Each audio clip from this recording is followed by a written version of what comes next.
आपको बता दें कि आज केदारनाथ मंदिर के कपाट खुल गए हैं और नवंबर तक दर्शन करने जा सकते हैं आप। केदारनाथ मंदिर के बारे में हर कोई जानता है, मगर क्या आप जानते हैं केदारनाथ मंदिर किसने बनाया और क्या है इसके पीछे की कहानी? केदारनाथ उत्तराखंड राज्य के रुद्रप्रयाग जिले में है।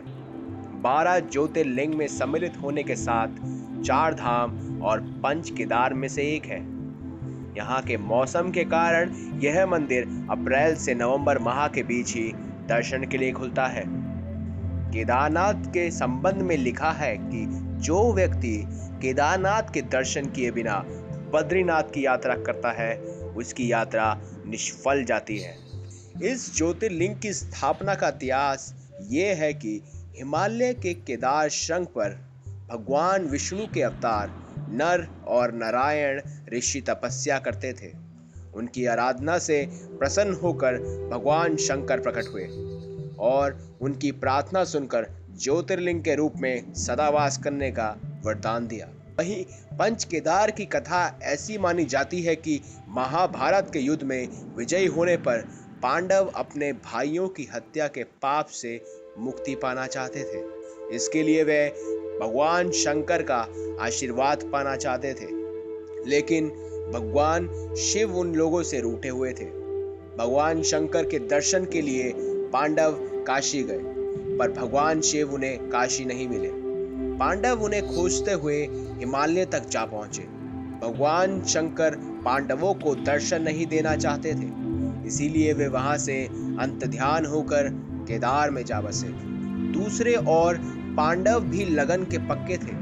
वे उनका पीछा करते करते केदार पहुंच गए।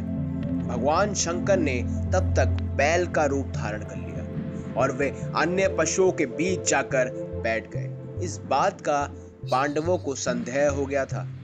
इसके बाद भीम ने अपना विशाल रूप धारण कर 2 पहाड़ों पर पैर फैला दिया। दूसरी सभी गाय बैल तो निकल गए, पर शंकर जी रूपी बैल भीम के पैर के नीचे से जाने को तैयार नहीं हुए। तभी भीम उस बैल पर झपटे, लेकिन बैल जमीन में अंतर्ध्यान होने लगा।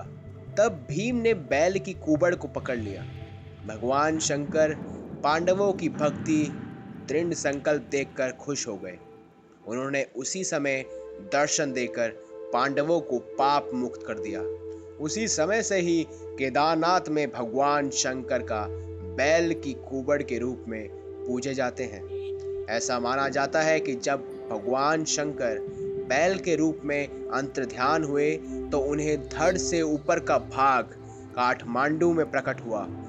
अब वहाँ पशुपतिनाथ का प्रसिद्ध मंदिर है। शिव की भुजाएं तंगुनाथ में, मुख रुद्रनाथ में, नाभि मध्येश्वर में और जटा कल्पेश्वर में प्रकट हुए। इसीलिए इन चारों स्थानों सहित श्री केदारनाथ को पंच केदार कहा जाता है। दोस्तों, अगर आपको हमारी जानकारी अच्छी लगी हो तो इसे लाइक कीजिए, हमारे चैनल को सब्सक्राइब कीजिए और ज़्यादा से ज़्यादा अपने दोस्तों रिश्तेदारों को शेयर कीजिए।